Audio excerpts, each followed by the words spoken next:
Hi everyone, I am Healer Mini.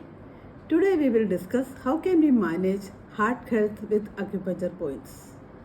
First point, heart 7, located on the wrist crease, little finger side. Second point, heart 5, one finger width below heart 7. Third point, pericardium 6, 3 finger widths below wrist. Fourth point, CV17, located on the middle of the chest. Last point, liver 3, located between big toe and second toe.